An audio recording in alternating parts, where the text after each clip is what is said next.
Hello everyone, and thank you for joining us for our weekly video update. This afternoon we're going to talk about two bills. One that I actually sponsored, and the other one was one that I was actually able to have amended on the Senate floor in ways that I believe will protect our taxpayers. The first bill, a bill that I have sponsored, is Senate Bill 819. Senate Bill 819 is the Missouri Liberty Preservation Act. The state of Missouri will be prohibited from participating or providing material support for the implementation of Sections 1021 and 1022 of the National Defense Authorization Act for fiscal year 2012. Now, some of you may have heard a little bit about this particular piece of legislation that was passed by the United States Congress. It's been referred to as the NDAA. There's been some discussion and even some debate on whether or not the National Defense Authorization Act of 2012, and particularly Sections 1021 and 1022 of that act, would give the U.S. government authority to detain U.S. citizens without any type of authorization or without cause.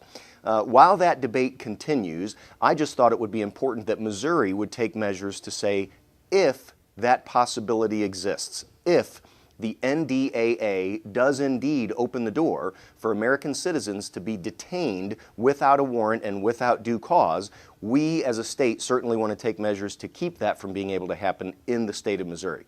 Again, this is not an indictment against the NDAA, but it is certainly a measure that says if indeed the NDAA, the National Defense Authorization Act for fiscal year 2012, allows the arrest and detainment of United States citizens without warrant or cause, then certainly the state of Missouri is not going to act in furtherance of that particular law. The other one I wanted to mention to you is Senate Bill 591. Senate Bill 591 is not a piece of legislation that I personally sponsored, but it is a piece of legislation that I believe serves as a great example as to what happens here at our state capitol when it comes to protecting the rights of taxpayers.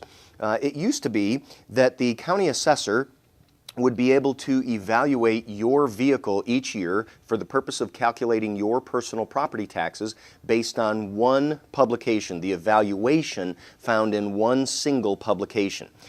Through this new bill, Senate Bill 591, the State Tax Commission is also required to approve 4 additional guides for establishing the value of motor vehicles. If the owner, and this is the part that I personally had amended and put into this bill, and here's the way it goes. It says, if the owner of a motor vehicle presents evidence that any of the 4 other approved publications has a lower applicable trade-in value, the assessor is then required to use that value. In other words, the lower value. The assessor now, according to this bill, Senate Bill 591, which has been passed out of the Senate, the assessor now has the burden in an appeal before the Board of Equalization to prove that the owner's evidence of a lower published trade-in value from one of the approved publications does not demonstrate the true value of the motor vehicle. Now, in normal layman's terms, all that says is that provided Senate Bill 591, as I have now amended it, provided that bill is signed into law, the burden of proof for showing the value of a vehicle will now be on the assessor instead of on the citizen.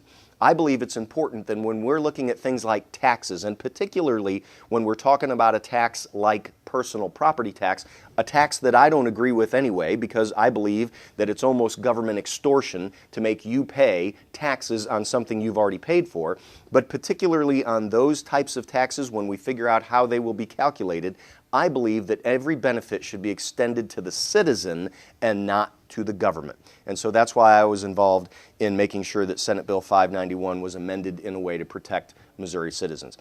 That's our report for this week. We didn't get to do one last week, so this one was a little bit longer than usual. I sure appreciate you being along with us and look forward to sharing with you again next time we do this. Thanks for being with us.